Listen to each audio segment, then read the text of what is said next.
राम राम। जय श्री राम।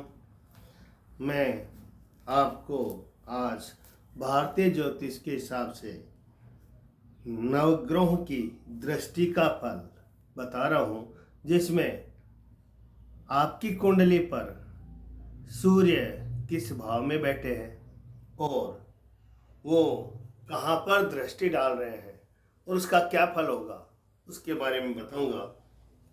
सूर्य के बारे में, सूर्य के पास एक ही दृष्टि है, सातवीं दृष्टि। वो सातवें घर में बैठेंगे तो लगन पे दृष्टि डालेंगे। और सूर्य देव कमजोर हो, लग ये डिग्री वाइज या पीड़ित हो, जैसे कोई शत्रु राशि में है, जैसे नीच के हैं, तो सूर्य भगवान की माला जाप करनी चाहिए। या इस रामायण अमृत में रामचरितमानस पूरी डाली हुई है, तो उसको भी आप रोज सुनेंगे तो सूर्य आपका मजबूत होएगा, क्योंकि श्री राम जी सूर्यवंशी है और उनकी कीर्ति गाने से बहुत लाभ होता है।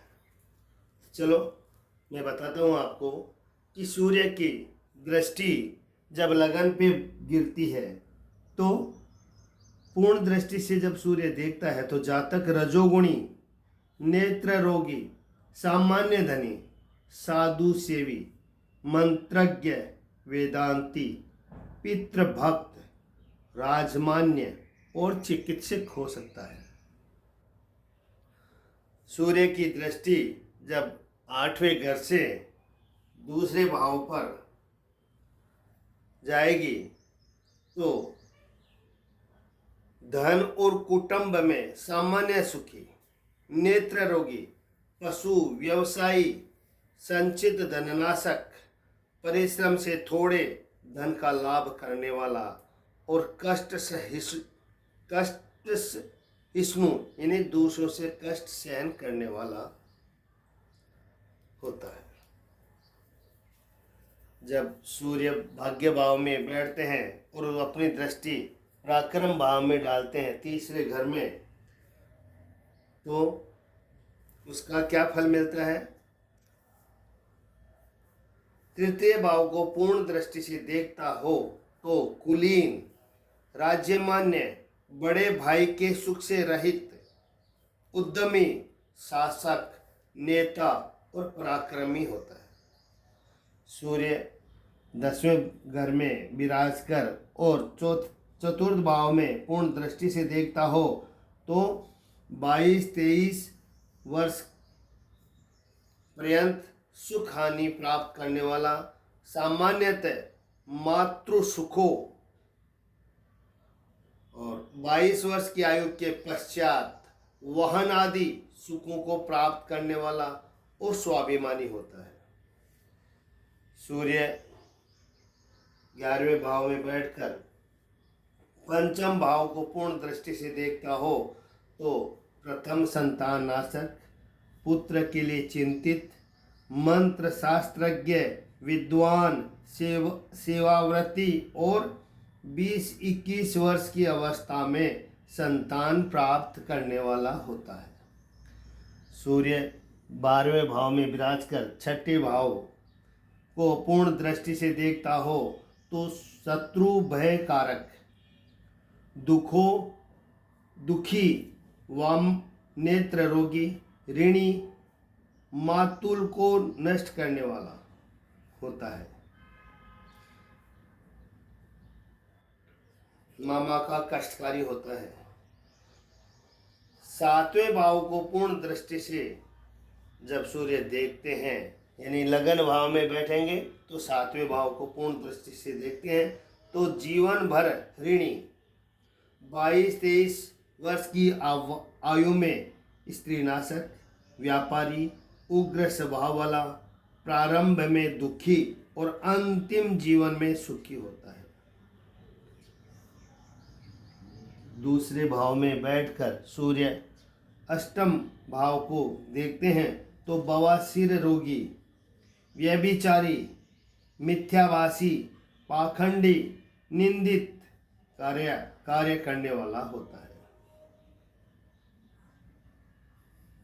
पराक्रम भाव तीसरे भाव में बैठकर सूर्य नवें भाव को पूर्ण दृष्टि से देखता है हो तो धर्मवीरु, बड़े भाई और साले के सुख से रहित, और चौथे भाव में बैठकर 10वें भाव को सूर्य पूर्ण दृष्टि से देखता हो तो राजमान्य, धनी, मात्रनाशक तथा उच्च राशि का सूर्य हो तो माता, वाहन और धन को पूर्ण सुख प्राप्त करने वाला होता है। 5वें घर में बैठकर सूर्य पूर्ण दृष्टि से 11वें भाव को देखे तो धन लाभ करने वाला, प्रसिद्ध व्यापारी, प्रथम संतानाशक, बुद्धिमान, विद्वान, कुलीन और धर्मात्मा होते हैं। और छठे घर में सूर्य विराजते हैं और 12वें भाव को पूर्ण दृष्टि से देखते हैं तो प्रवासी, नेत्र रोगी, कान या नाक पर तिल या मत्स्य का चिन्ह धारक, शुभ कार्यों में व्यय करने वाला, मामा को कष्टकारक एवं सवारी का शौकीन होता है। ये सूर्य की दृष्टि का फल है जो भारतीय ज्योतिष में लिखा हुआ है। मैं आपसे आग्रह करता हूँ कि सूर्य जिसे पीड़ित हो, किस राशि में है, किस भाव को देख रहा है, ये मिश्रित फल है। कृपया यदि उच्च के सूर्य की हो तो उसकी अलग दृष्टि होती है और शत्रुघ्न के सूर्य की दृष्टि का भी फल इसमें है। सभी मिक्स फल है तो आप अपने हिसाब से देखकर इसका जो फल मिलता है उसको अच्छा फल प्राप्त करने के लिए सूर्य भगवान के उदय होने से पूर्व आप उठ जाइए और सूर्य भगवान को प्रणाम कीजिए, जल चढ़ाइए। सूर्य भगवान ग्रहों के राजा है और ये आपको संदेश देते हैं कि यदि आप सूर्य देव जो प्रत्यक्ष देवता है, जो सामने दिखते हैं, उनकी आप पूजा करोगे तो बहुत लाभ होगा। आपका जीवन में सुख में समृद्धि सभी चीज़ें आपको मिलेगी जो आप कामना करते हैं, क्योंकि सूर्य राजा है, सब कुछ देते हैं। जय श्री राम।